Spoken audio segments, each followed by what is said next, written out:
All right. We are back here on WLTH. Things got heated in the last segment, talking about war crimes here in America. All I say to people is if you're going to support war crimes, don't say nothing about the Nazis. Don't say nothing about Pol Pot, Stalin, Mao. Don't complain about, Castro and none of those people. All those people thought what they were doing was justified as well. But that's neither here nor there because it's a time for something positive. Cleanse the palate. Talk about something positive here in the city of Gary. Y'all say we don't celebrate what happens good here, but we just had one of our own, Miss Dana Evans, West Side Leadership Academy graduate Dana Evans, win a WNBA championship with the Chicago Sky. This young lady, she grew up, she's born, raised right here in the city of Gary, Indiana. She's one of ours through and through.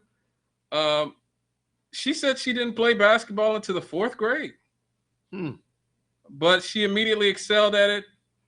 I heard on Wednesday, when I was here on Wednesday with Jeremy and Nate, Nate was saying that he used to see her playing basketball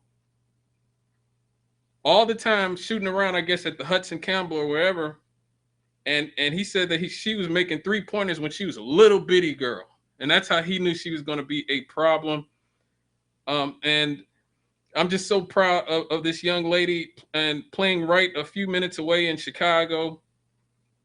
She, like I said, she went to West Side Leadership Academy. She's the first girl from Gary to ever go to the McDonald's All-American game. I can't believe that because, in terms of the men, we've had some dudes who were ballers and played in the men's game. A lot of y'all don't remember this dude from Lew Wallace named Jerome Harmon.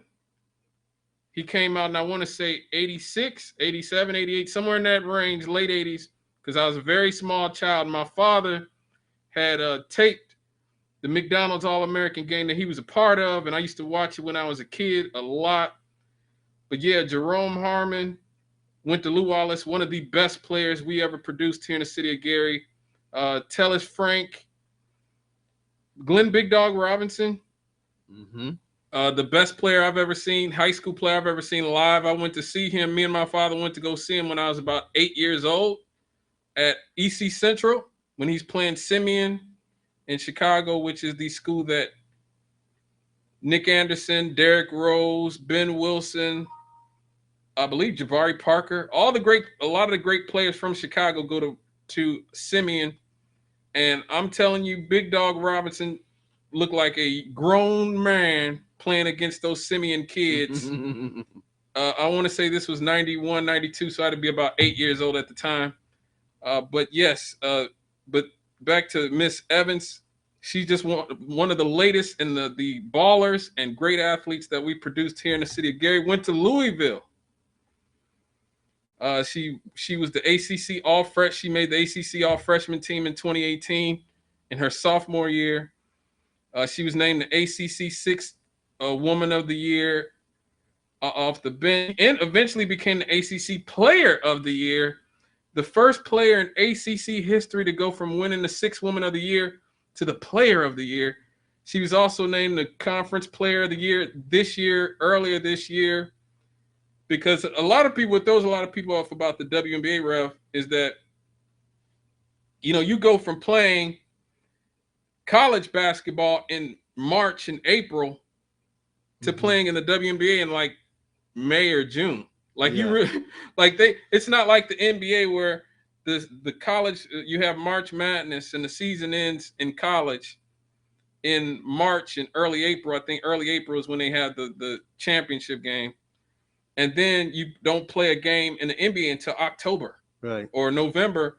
So you get months and months. These young women don't get any rest whatsoever in the WNBA because they go from playing in March and April in college. And then in May and June, they're playing already before they even got a chance to really get settled in with their teams. So basically it was, I guess the effort was to make sure that the WNBA was not competing with the NBA. Right. for viewership, which, I mean, this is the first women's league that was actually, if you will, supported by the NBA. I mean, Yeah. many of the WNBA teams are owned by people who own NBA teams. Mm-hmm. Uh, in many of the cases, the WNBA team, like if you look at the LA Sparks, if you look at their colors, they're the same colors as the LA Lakers. Right. There were deliberate attempts to make a connection between WNBA teams and NBA teams, Yeah. except in one area, and that's the area of income, Mm-hmm.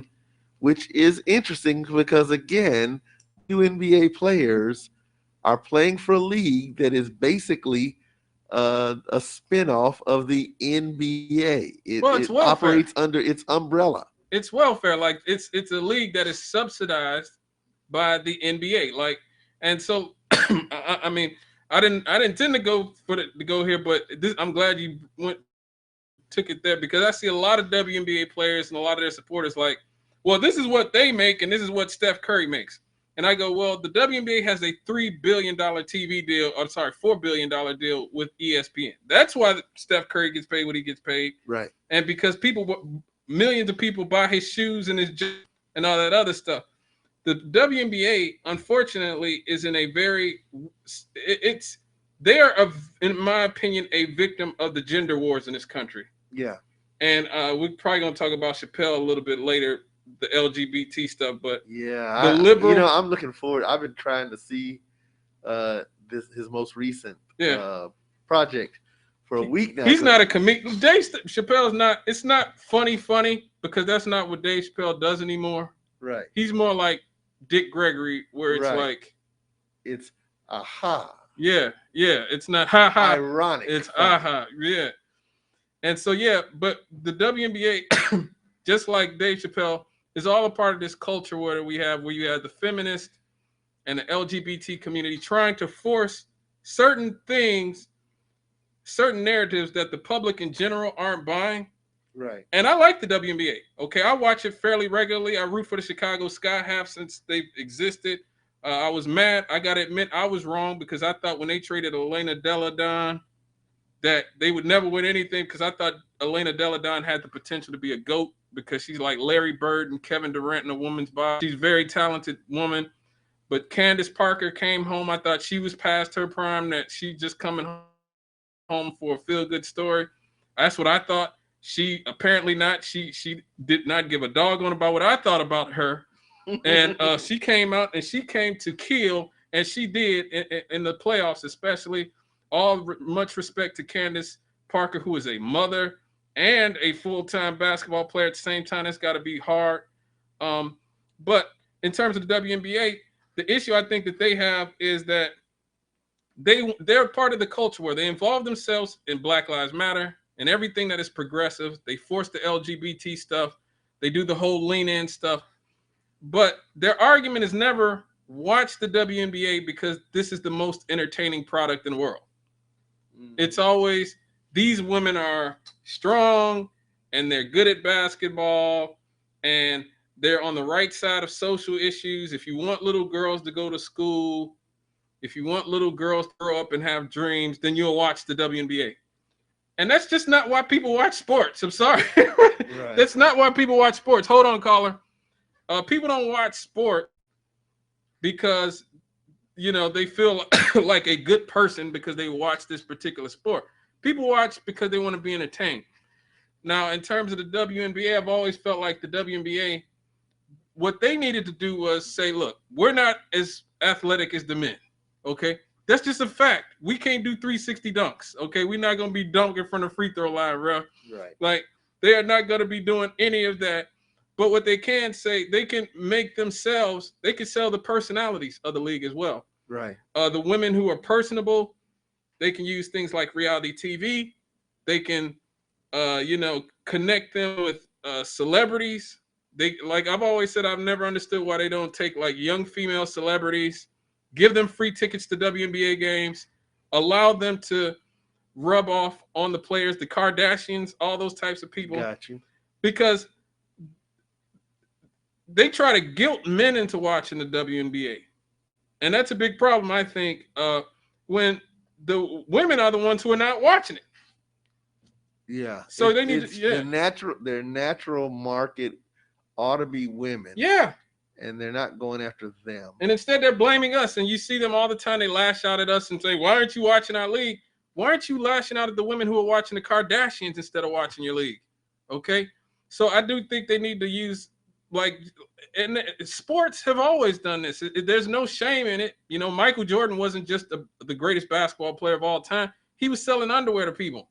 Yeah. You know what I'm saying? And he was selling his brand and his smile and his how Michael Jordan, such like Tiger Woods before the escapades. The you know, it's interesting though. I mean, I guess if you were to actually study, okay, well, do people watch women's volleyball? Do people watch any of the sports? Well, I won't say volleyball because no one really watches men's volleyball either. Yeah. But if you look at any sports where men participate and a lot of people watch, do they watch the women's version of it? Not necessarily do men watch the women's version of it, but do women watch their sisters doing that same thing? Tennis. Okay. And gymnastics. So that's the two. Right. Now, what do they have in common? What is it that causes people to want to watch Serena Williams? Mm-hmm. You know, in fact, regardless of gender, people will watch Serena. Yep. Regardless of gender, people will watch the women's gymnasts. Yep. Now, I don't think it's all about sex. No. Because on the one hand, your typical female gymnast doesn't look that sexy. Right. Looks like a little kid. Right. On the other hand, the typical women's tennis player, well, yeah, they do. They are in good shape. Yeah. They're grown women for the most part. They're definitely grown women, but you don't really look at them for that. Right. You know, you actually do look at them and you admire the athletic skill that goes into that.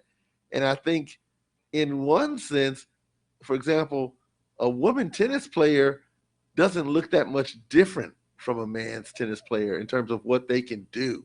Right. You know. Right. There's no dunking.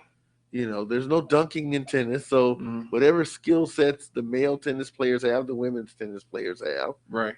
Whether it's the hard shots or the ability to finesse a ball, you know, all that stuff, it's the same on both sides. Right. But you're right, the WNBA is playing a different game than the NBA. Right. I heard a guy say earlier today, I swear, that the women's basketball is more about getting the fundamentals right. Yep. Yeah. You know, proper team play. Yep. It's much less about individual athleticism. Right. And maybe that's what they should be promoting as well. Yeah. You know, in terms of WNBA, that if you want to see pure basketball, this is where you find it. Yep. Because there are a lot of people that are into that. Right. Would watch that. There are a lot of people who bemoan the fact that the NBA has gotten away from that. Yep. A lot of older people especially. Yeah. And that's what I'm saying. But instead of they try to guilt people, like, if you don't watch this, you're a sexist or you're a homophobe.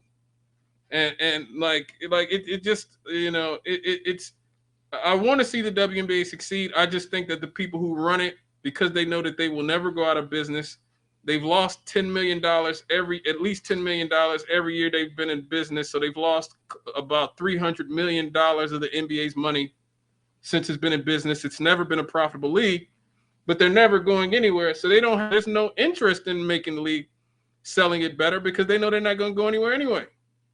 So, but I definitely root for them, and I think they should be smarter in how they market the league. We have to go to another break here on WLTH 1370 AM. Please give us a call, 219-885-1371. And if you didn't hear me this time, I'll tell you again. You are listening to Scott and the Rev on WLTH 1370 AM. Give us a call, 219-885-1371. Calling